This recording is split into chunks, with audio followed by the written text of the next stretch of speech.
मज़ेदार बात यह है कि ऑस्ट्रिया के अंदर 14 साल से कम उम्र बच्चों के लिए सोशल मीडिया इस्तेमाल करने के ऊपर लगा दिए गए हैं रिस्ट्रिक्शंस। पहले 16 साल भी था। कनाडा ने भी कोशिश की है इस चीज़ के अंदर शामिल होने की, लेकिन ऑस्ट्रिया लीड ले गया है 14 साल के बच्चों के ऊपर। और आपने एक केस भी यहाँ पे प्रेजेंट किया था मेरे ख्याल से, मैंने बिल्कुल किया, जो कि $60 लाख वाला केस है, मेंटल हेल्थ वाला। कर रहे होते हो वो हम बताते हैं कि मेटा किस तरह से हार गया है वो केस, और वो लड़की को $6 मिलियन मिले थे। लेकिन ऑस्ट्रिया ने पहले किया था जनाब कि 16 साल से कम उम्र बच्चे जो है ना वो नहीं यूज कर सकते सोशल मीडिया। अब थोड़ी सी उन्होंने मजीद कम की है age limit, and that is 14 years. अब 14 साल के बच्चे जो है ना वो नहीं बना पाएंगे किसी भी सोशल मीडिया प्लेटफॉर्म के ऊपर अपना अकाउंट, यानी कि कोशिश की जा रही है कि अपनी अगली नस्ल को बचाया जा सके। अब हमें सीखना पड़ेगा। देखिए, जब हम बात करते हैं ना वेस्ट की, अच्छी बातें हमें उनसे सीखनी चाहिए। यहाँ पर तो मुझे लगता है अभी तक ये कॉन्वर्सेशन भी उस तरह से शुरू नहीं हुई है। दे आर अवेयर कि टारगेटेड मार्केटिंग आपको किस तरीके से डैमेज करती है, आपको डोपामिन हिट्स, डोपामिन रश किस तरह से डैमेज करते हैं, नोटिफिकेशंस आपको किस तरह से डैमेज करती है। आप एडिक्ट बनने के बाद होता क्या है कि अगर आपके लाइक्स में, फॉलोअर्स में, व्यूज में, रीच में किसी चीज में कमी आए तो वो आपके मूड पे, आपके ब्रेन पे, आपके माइंड की हेल्थ पे इफेक्ट डालती है। इस चीज से बचना चाहिए। बचना चाहिए। मैंने आपको शायद पहले भी बताया था, I am reading a book The Anxious Generation which is about Gen Z, कि वो इतने एंशियस क्यों हैं। उसमें बताया गया कि कैसे एक प्ले बेस्ड चाइल्डहुड से ना इसको कर दिया फोन बेस्ड चाइल्डहुड। अब बच्चे आपको बाहर खेलते हुए नजर नहीं आते, जो कि बच्चों का बेसिक राइट है कि उन्होंने खेलना है अकॉर्डिंग टू यूएन। ये भी मैं आपको बता दूं। बहरहाल जी, कोशिश जा रही है दुनिया के अंदर और इंसान अपनी गलतियों से ही सीख रहा होता है। और लग रहा है कि एक और हमारे क्रिकेटर है जिनको कहा गया कि अपेरेंटली उन्होंने कर दी है गलती, और गलती के बाद उन्होंने माफी तो मांगी है, लेकिन हुआ क्या ये बता देते हैं। पाकिस्तान क्रिकेट बोर्ड ने वजीर आला पंजाब मरियम नवाज के बारे में जो मुतनाज़ ट्वीट किया था ना नसीम शाह साहब ने, उस पर उनको कर दिया है 2 करोड़ रुपए जुर्माना, और साथ ही साथ ये भी कहा कि जनाब आप जरा माफी शाफी मांगे। अच्छा, मैंने नहीं किया, मेरी सोशल मीडिया टीम ने किया। सोशल मीडिया की ही खबर दे रहे हैं रिस्ट्रिक्शंस 14 साल के बच्चे। अब नसीम शाह 14 साल के बच्चे तो नहीं है, लेकिन हियर इट इज कि सोशल मीडिया से पैदा होने वाले प्रॉब्लम्स जो है वो छोटे तो है। वो अभी ये जो हमने मैच में देखा है और कल डिस्कस भी हम लोगों ने किया है। अच्छा, जो कुछ ऑफिशियल्स हैं ना, उनका ये कहना है कि क्योंकि मैंने इस मैटर के अंदर डिस्कस किया जाके लोगों के साथ कि मैटर क्या है। मैटर ये है कि आप स्पोर्ट्समैन होते हुए अपनी राय के अंदर पॉलिटिक्स या पॉलिटिकल रीच को या एसओपीज को उस तरह से टारगेट नहीं कर सकते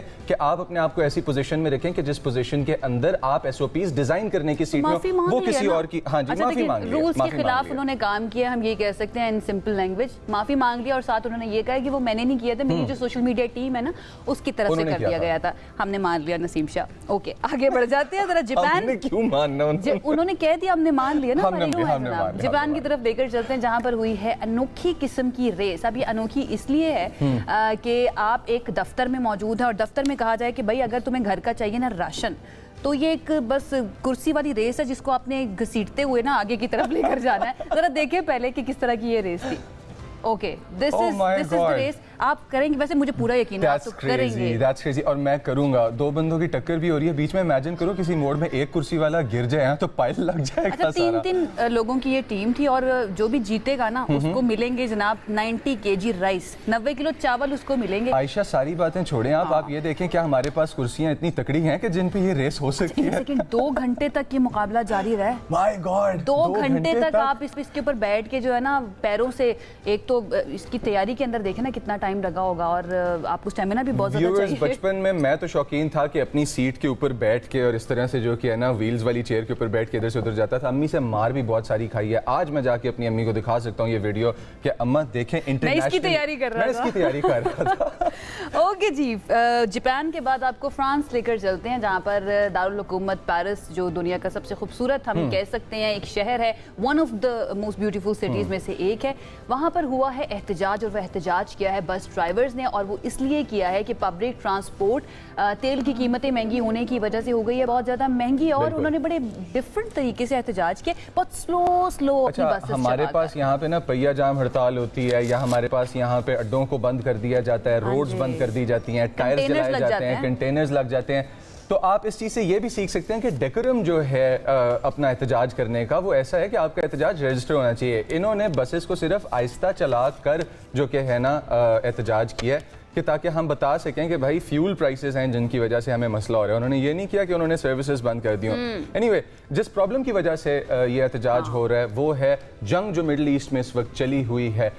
एक तरफ हमें नजर आता है कि इस जंग को बंद करने के प्रोग्राम्स हैं, दूसरी तरफ ग्राउंड इन्वेजन्स के भी प्रोग्राम हैं। 3500 बंदा आप भेज रहे हैं एक मुल्क के अंदर और फिर आप कह रहे हैं कि आपने उस जंग को भी बंद करना है। बहरहाल अमरीकी सदर जो कि हैं उन्होंने ईरान के खिलाफ फौजी मुहिम ख़त्म करने का भी ख्याल जाहिर किया है और इसके अंदर एक इम्पॉर्टेंट बात यह है कि कैन ही बी ट्रस्ट। बहरहाल अब वो कह रहे हैं कि अबनाए हुर्मस बंद रहे या खुले, इससे फर्क नहीं पड़ता। वॉल स्ट्रीट जर्नल ये दावा कर रहा है कि सदर ट्रंप ये चाहते हैं कि भाई ये वॉर जो है ना ये रुक जानी चाहिए, सीज फायर हो जाना चाहिए। उन्होंने अपने मुआवनीन से गुफ्तगू की है और उसमें हमले बंद करने का इजहार किया है। ये रिपोर्ट किया गया है वॉल स्ट्रीट जर्नल में। ट्रंप और उनके मुआवनीन का ये मौक़िफ़ है कि अबनाए हुर्मस खुली रखने की शर्त जो है वो जंग बंदी में ताख़ीर की वजह बन सकती है और आज़ादाना तिजारत को यकीनी बनाने के लिए ईरान की तरफ से ये इकदाम किया जाना चाहिए कि जनाब फौरी तौर पर आप खोल दीजिए ये स्ट्रेट ऑफ हुर्मस। और ईरान जो है वो कहता है जब तक मेरे 5 निकात जो 5 उन्होंने पॉइंट्स दिए जब तक उनको नहीं माना जाएगा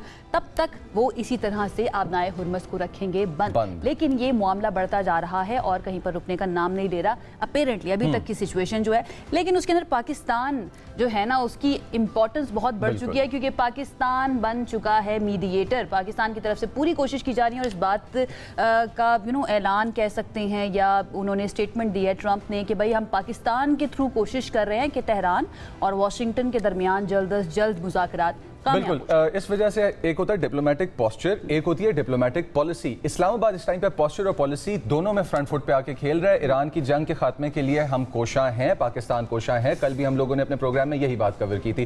खैर, मिस्र, तुर्की और सऊदी अरब के जो वज़ीर ख़ारजा हैं उन्होंने आके इस्लामाबाद में मीटिंग की। पाकिस्तानी नायब वज़ीर आज़म और वज़ीर ख़ारजा इसहाक डार ने इस अहम बैठक को लीड किया और एट द सेम टाइम बयान जो दिया उन्होंने वो ये दिया कि पाकिस्तान ने इन आने वाले दिनों के अंदर अमेरिका और ईरान के दरमियान जो है वो बराह रास्त मुज़ाकरात भी करवाने हैं और एक मतलब टेबल टॉक्स के हिसाब से मामले को सेट भी किया जाएगा। मैं यहाँ पर आपको रोक के ना एक क्रेडिट देना चाहूंगी इसहाक डार साहब को क्योंकि हम सब जानते हैं वो पूरी दुनिया ने की नजरें इस तरफ हैं पाकिस्तान की तरफ। तो वो गिर भी गए थे, उनको हेयरलाइन फ्रैक्चर हुआ, उसके बावजूद वो पूरा दिन मीटिंग्स भी करते रहे। नाउ ही इज बल्कि he has gone to China. अब वो चाइना को जो है ना वो भी इसके अंदर लेकर आ रहे हैं कि वो अपना रोल प्ले करे।